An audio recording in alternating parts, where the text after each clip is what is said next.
Buenas tardes. Vamos a seguir ese caminito empezado de ese paradójico seguimiento de nuestro Señor Jesús.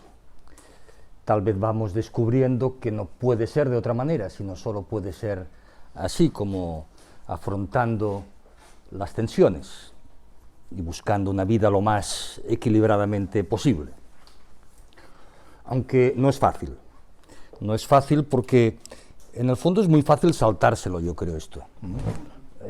Ahora voy a caricaturizar un poco, pero hay aquellas típicas personas que te vienen y te dicen, bueno, pues, no te preocupes, que no pasa nada, Oye, sí, que lo matan, pero a los 3 días resucita tú. Tranquilo, que no pasa nada, que pasa 3 días en la UCI y luego sale como nuevo.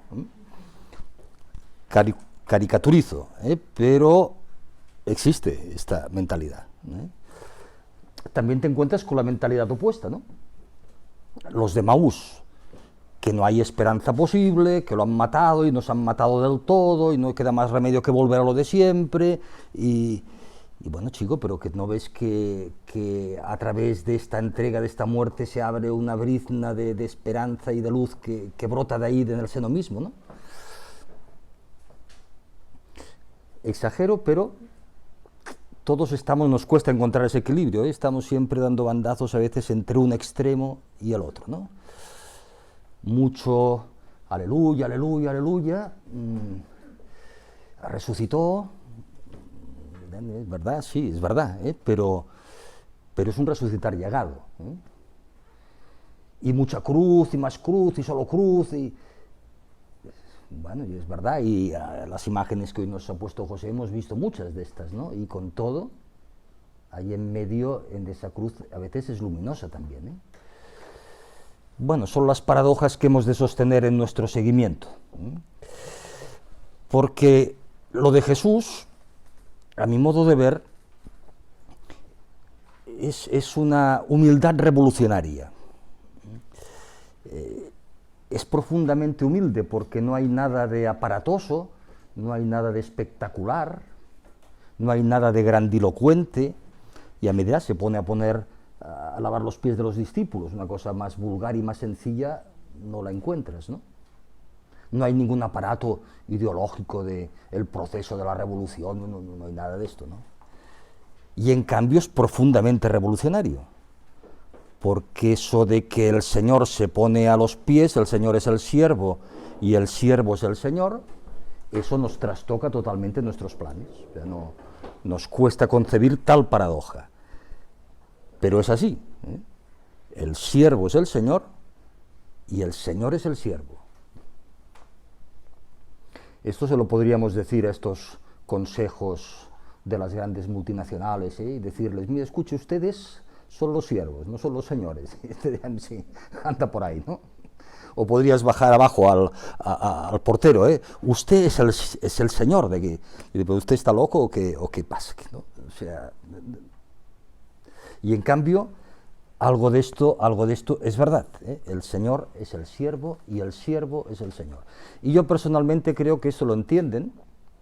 Muchas de vosotras, muchos de vosotros lo habéis experimentado sin duda, cuando uno se acerca a esos lugares como más marginales o más desatendidos o más pobres de la existencia, diles como quieras, ¿no? Y cuando uno se acerca ahí, no siempre, pero a veces, acontece que uno descubre que el otro, aquel al que pretende atender, en el fondo es su Señor. Y descubre el señorío que hay detrás de ese rostro maltrecho, ¿verdad?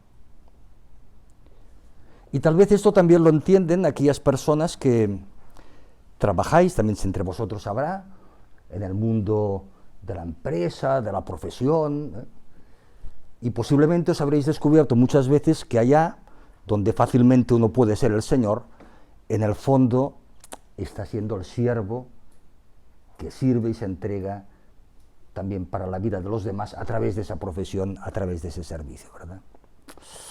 Ahí es donde se entienden.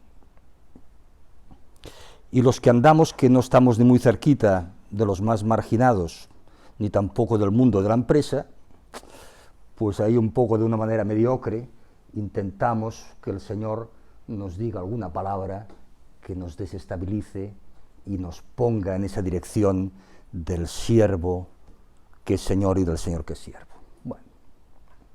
Bueno, no sé por qué lo decía esto, pero me parece que es la cosa... sí, en el fondo la propuesta de hoy sería, para podernos manejar con esa paradoja, intentar ver cómo en la misma pasión de Jesús, él mismo de afrontar estas paradojas, ¿no?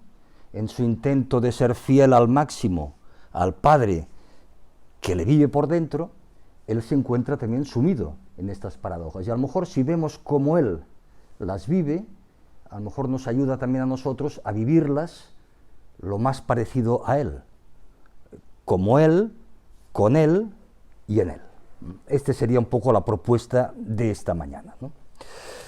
Y es una propuesta en el fondo que nos puede invitar o llamar a descubrir, a veces los refranes populares, de una manera muy burda, tienen una sabiduría muy bonita, ¿no?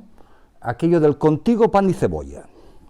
En el fondo yo creo que hoy se trataría de esto, de poderle decir al Señor Jesús, contigo pan y cebolla. Es decir, mi deseo, mi aspiración, mi búsqueda, no es otra sino que el vivir plenamente la comunión contigo, también aquí y ahora y en estas circunstancias en las que tú estás viviendo. Esto es lo que andamos buscando. Es lo que San Ignacio, no de manera refranera, sino un poco más elaborada, en los ejercicios invita al ejercitante, en la tercera semana, a pedir dolor con Cristo doloroso, ¿no? Que en el fondo es pedir comunión con Él, ¿no? O es lo que el mismo San Ignacio en su vida había experimentado allá en Las Tortas, de que Dios Padre le ponía en comunión plena con el Hijo, ¿no? Y veía aquella imagen de Cristo llevando la cruz y Ignacio se sintió puesto allá, con el Señor Jesús llevando esa misma cruz. Bueno, pues eso sería lo que hoy no nos podríamos cansar de pedir y de repetir, ¿no? Ser puestos con el Hijo, vivir esa plena comunión en esa situación paradójica que está viviendo Jesús. Pedirlo porque es una gracia, ¿no? Porque uno espontáneamente, al menos yo, ahí no se pone, sino que simplemente pide humildemente, porque un poco lo desea también, ¿no? Ser puesto, ¿no? Pero no, de entrada uno no se pone. Es un lugar al que uno de entrada no va, sino que humildemente pide, pues también ser puesto, ser llevado a ese lugar, porque en el fondo desea también estar ahí, pero espontáneamente, o es un lugar que uno espontáneamente no elige, sino que en todo caso es elegido en ese lugar, ¿no?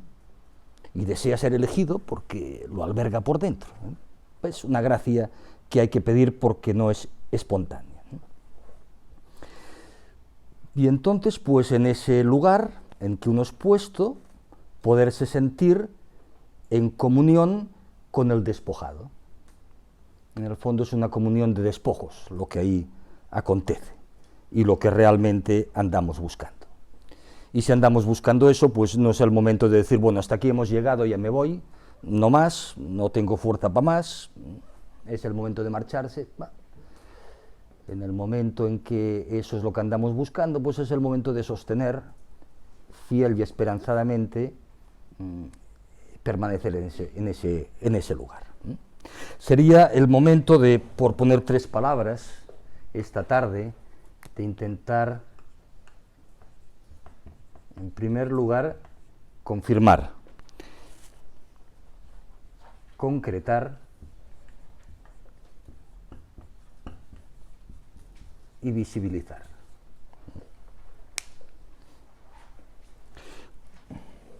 Confirmar esa voz que a lo mejor hace tiempo que nos runrunea por dentro, que es voz del Señor y que alguna cosa nos quiere decir. Y encontrar el sentido de esa voz que durante tiempo tal vez nos va por dentro como diciendo, y poderle poner nombre, ahí al pie de la cruz, ¿eh?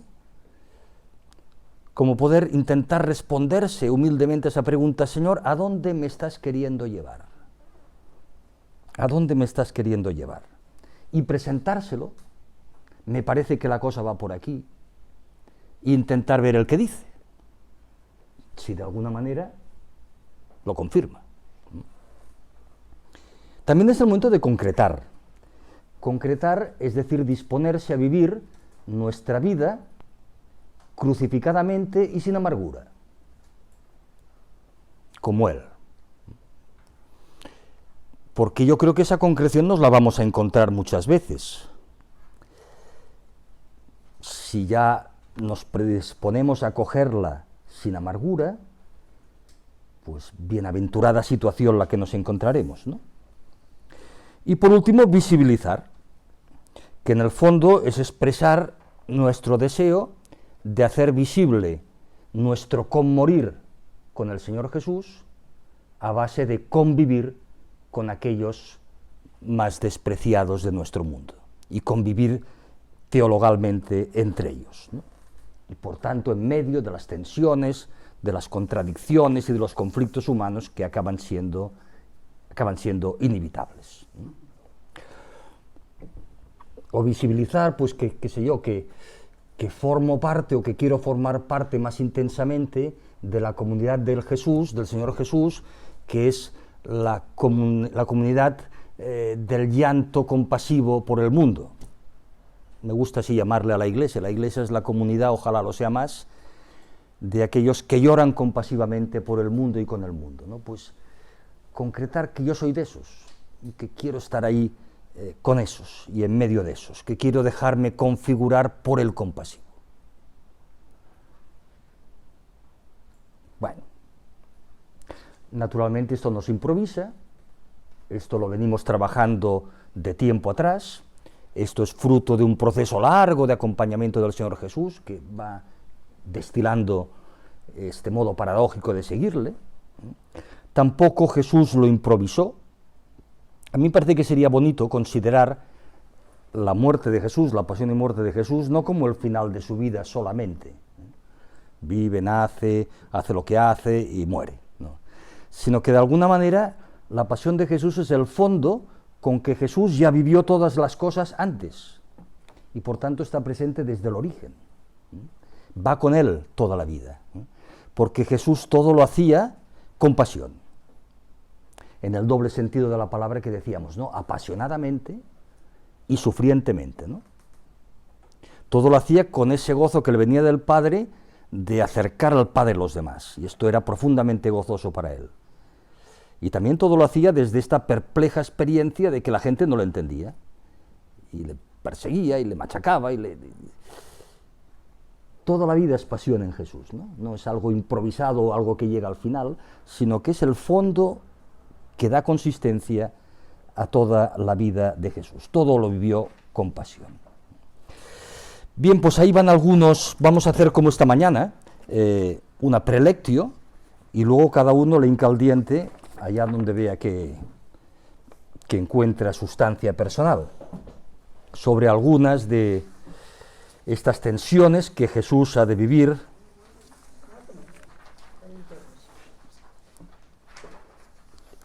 en su camino hacia el Padre, y por si a nosotros pues también nos inspiran, nos ayudan a vivir las nuestras.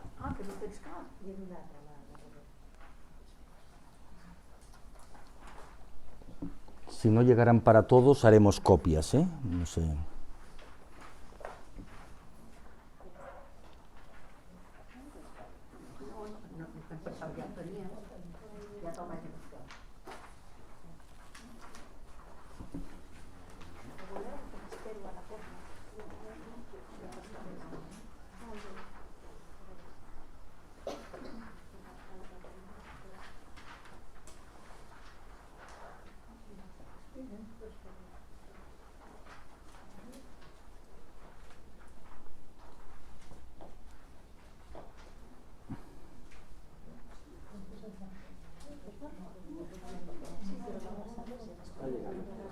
Por ahí llegan más.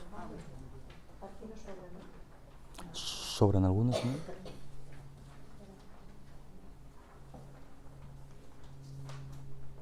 ¿Sí? Falta una. Bueno, pues luego yo... Dos. Luego hago copias y las paso. Bueno, la primera tensión la podríamos nombrar así: la soledad vivida por aquel que toda su vida procuró la comunión. Toda la vida de Jesús fue un constante trabajo por significar el reino del Padre como un ámbito de comunión donde nadie quedaba excluido por ninguna razón. Esto a mí me gusta mucho de la Eucaristía, porque la Eucaristía es el lugar donde no se le cierra la puerta a nadie y todo el mundo come. Es una expresión clara, ¿eh? Si queréis, muy sencilla, pero muy clara. Y ahora es el mismo quien se verá excluido, incomprendido y abandonado, incluso por los más íntimos. Lo congregado se dispersa. Desde el hondo de su perplejidad, que pase de mí este cáliz, seguirá creyendo en la verdad de ese deseo inclusivo, hágase tu voluntad. Y lo sostendrá a pesar de las burlas excluyentes de los grandes sacerdotes, confirmando y concretando su fe en el Padre del Reino, en sus palabras dirigidas a Juan: incluye a María en la comunidad. O al buen ladrón: hoy estarás conmigo en el paraíso.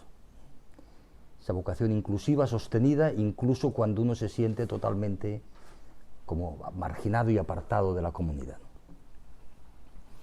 Segunda tensión o paradoja: la envidia soportada por aquel que vivió toda su vida ofreciéndose. Jesús acaba siendo víctima de la ceguera humana. Los humanos no somos capaces de soportar tanta luz expresada en medio de nuestras oscuridades. Nos acaba molestando y la desdeñamos.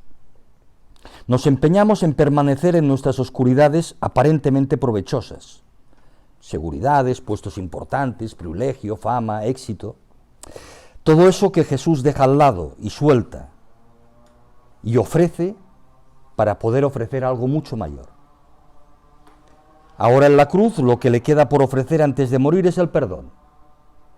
No saben lo que hacen. En su aparente claridad están ciegos y la ceguera del prepotente genera muerte a su alrededor, ¿no? Al final se trata de saber quién está realmente loco. Los que mueren o los que machacan, digamos. Tercera paradoja o tensión: el despojo culminado justo ante quien solo pretende retener. Curiosamente, ahí es donde se manifiesta el máximo de despojo. La vida es vida cuando se ofrece. El seguimiento es seguimiento cuando se renuncia a controlar. Quien da vive con mayor plenitud que quien retiene. Todo esto Jesús lo había comunicado apasionadamente, como intuyendo por ahí caminos de comunión.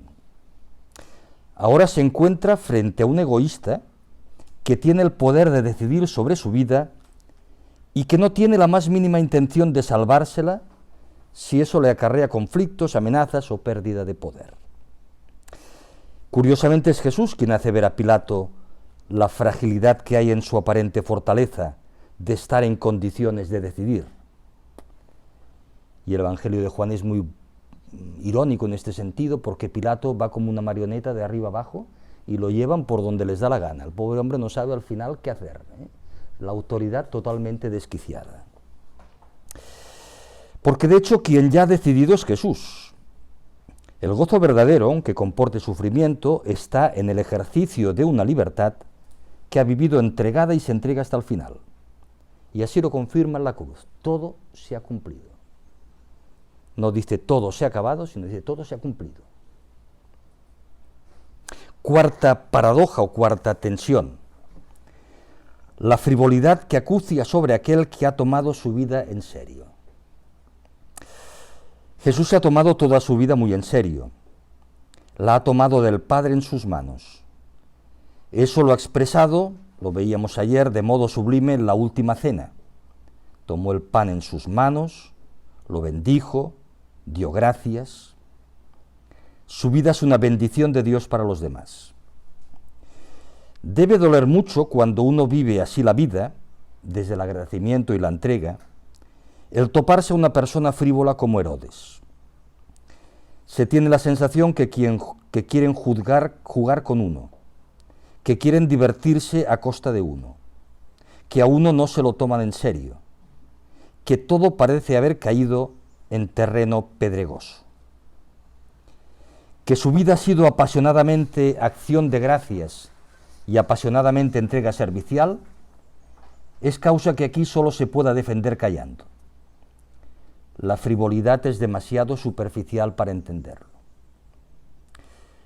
La misma frivolidad que Jesús tendrá que soportar al pie de la cruz cuando, exhausto, percibe que los soldados se dedican a jugar a los dados para quedarse con su túnica. Nuevamente no queda más que callar y esperar. Tan solo pide agua. Ante tanta frivolidad, la sed de Dios se hace más acuciante. Como si se dijera a sí mismo: me he vaciado del todo para ser colmado del todo por Él. Y aún una última tensión. El rechazo de la ingratitud golpea a aquel que se entregó en sobreabundancia. Jesús padeció esa experiencia, a menudo también muy nuestra, de ser olvidado, de dejar de interesar a nadie.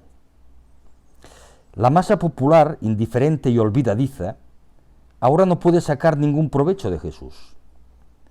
Ahora que no les puede ayudar en nada, pues le intuyen fracasado, pasa de largo ante él como si nada.